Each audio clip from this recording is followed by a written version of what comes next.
Hi, you're with Julian on the Brown Note on a Sunday afternoon where I like to do nothing better than make pointless music reviews.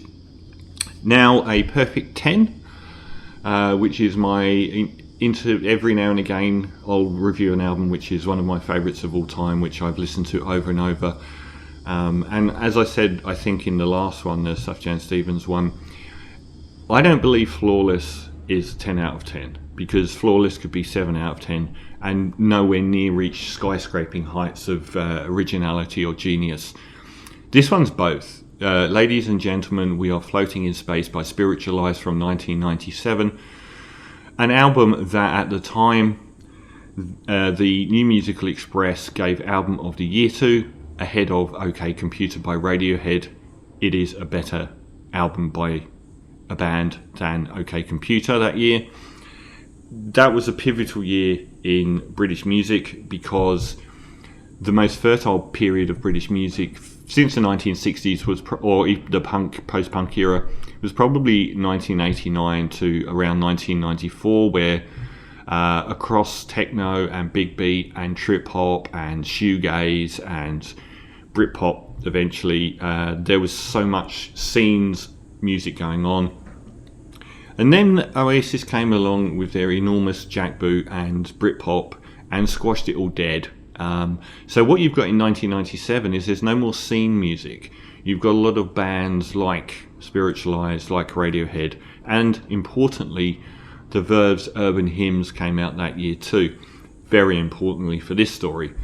And they weren't bands in scenes. They didn't really relate to, you know, Manchester or Baggy or anything like that had happened before. They, like The Cure and New Order, were in their own bubble.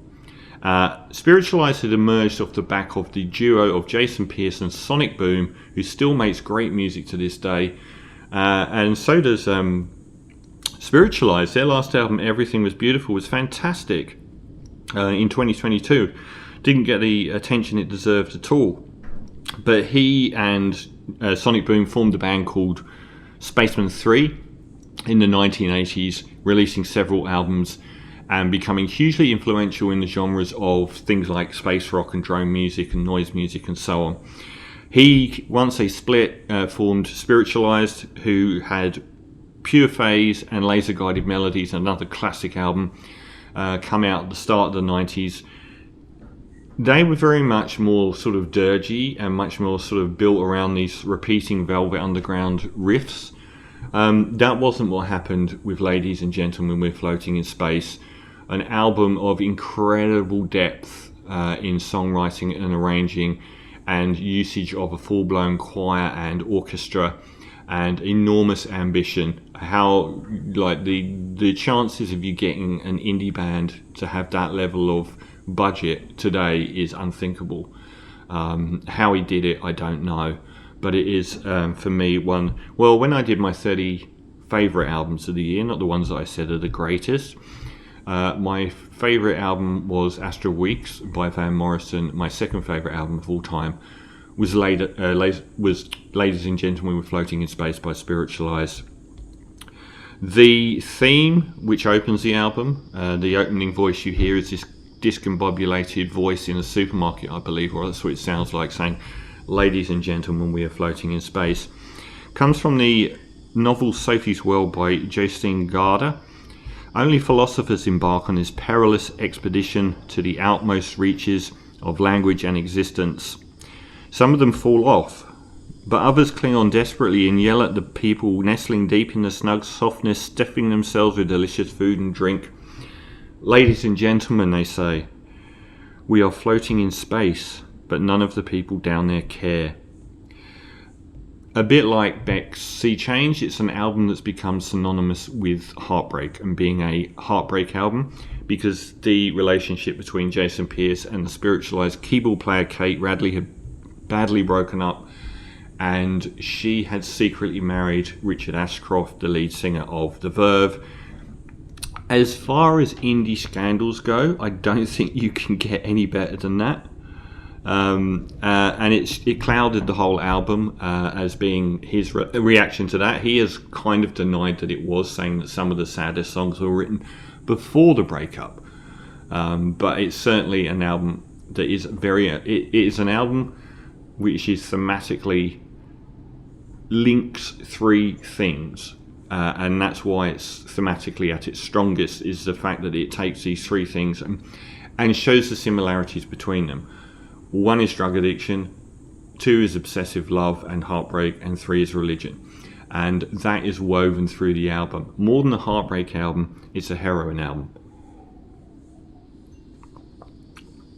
The title track opens the album, and it feels a lot like the opening of the Velvet Underground and Nico. It's a track analogous to Sunday Morning. It's very blissful, it's very beautiful, and it's very sad. All I want in life is a bit of love to take the pain away is the opening motif. And the song is built in layers of these repeating motifs as it grows. It also interpolates I Can't Help Falling in Love by Elvis Presley, whose estate asked them to remove that bit.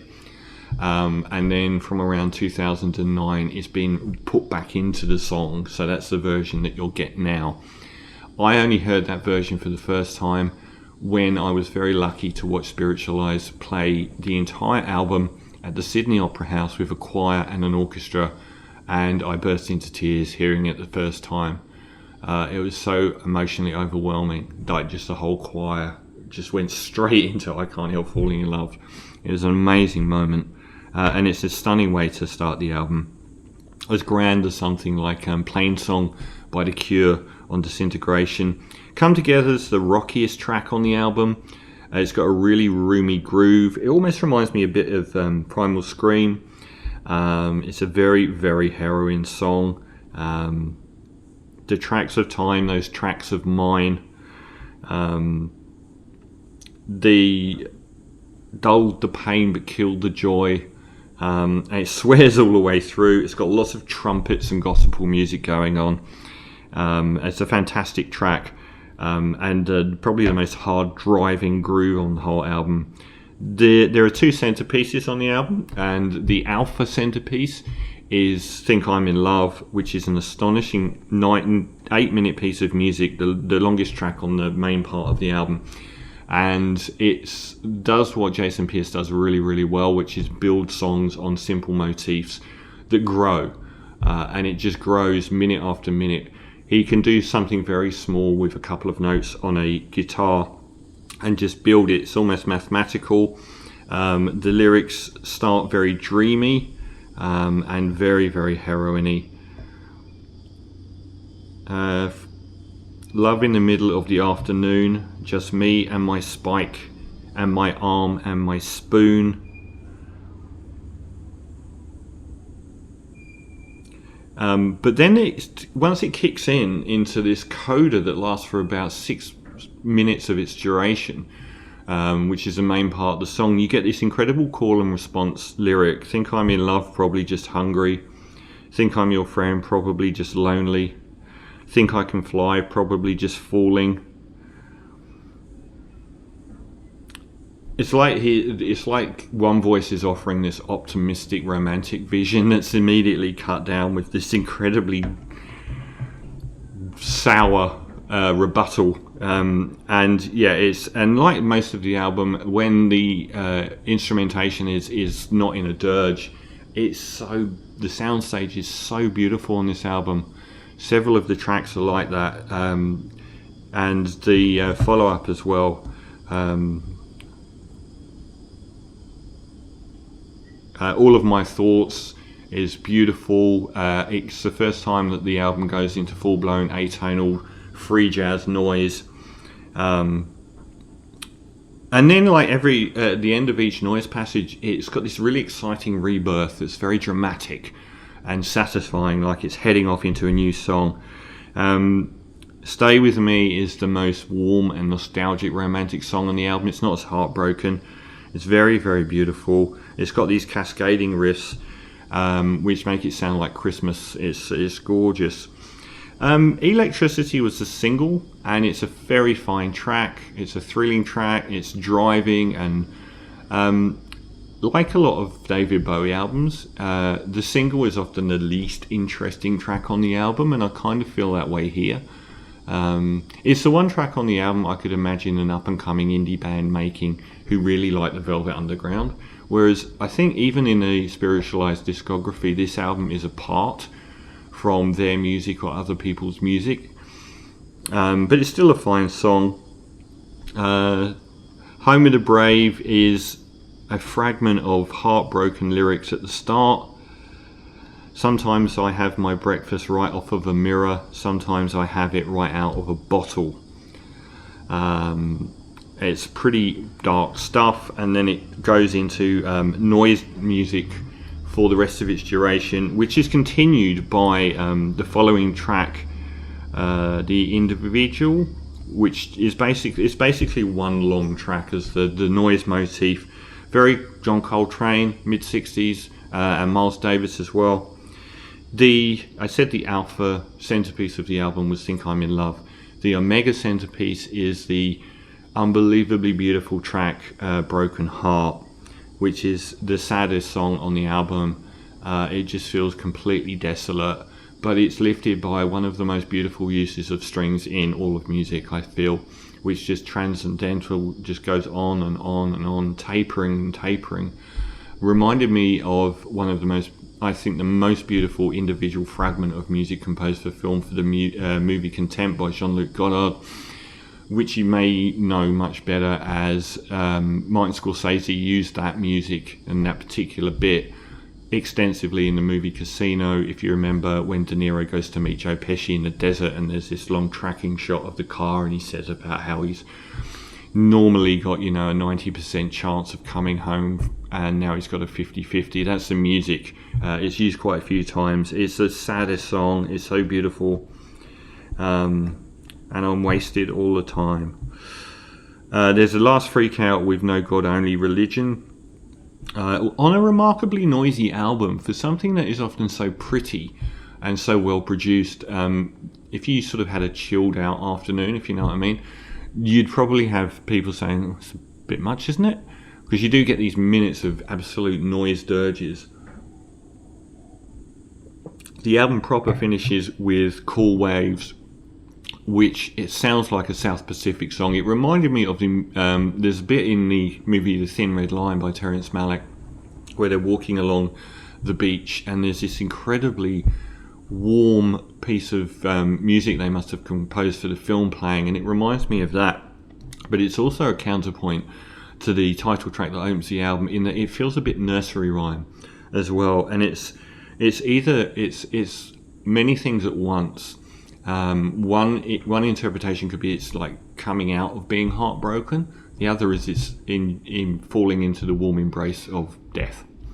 And that's the album. But then there's a coda track, which is there are several albums that have pulled a similar stunt to this. Whereas last year there's a Tunnel Under Ocean Boulevard.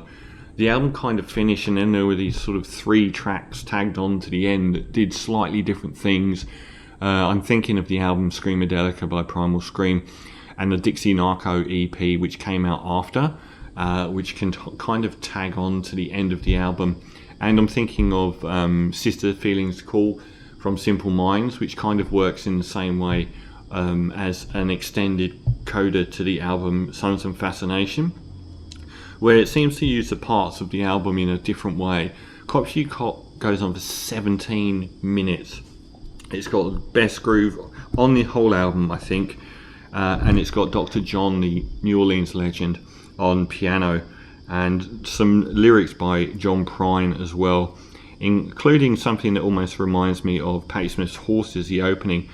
Hey man, there's a hole in my arm where all the money goes. Jesus Christ died for nothing, I suppose. It's an astonishing album that merges heroin addiction, obsessive love, and religion, mainly heroin addiction and heartbreak, and being wasted. And it's an incredibly beautiful arranged album. Every song seems to flow in and out of the same space, refracting it in a different manner. It's full of memorable lyrics and incredible passages of music. and it's even down to the packaging. On the packaging, I think it's made out to look like a pharmacy slip, and it's got like, I think it says take one pill orally every 18 minutes. It's an absolute landmark. Spiritualized have gone on to continue making great music, but this stands alone for me as a better album than Radiohead's OK Computer, and it's my second favorite album of all time. So, ladies and gentlemen, We Are Floating in Space by Spiritualized is a perfect 10 out of 10.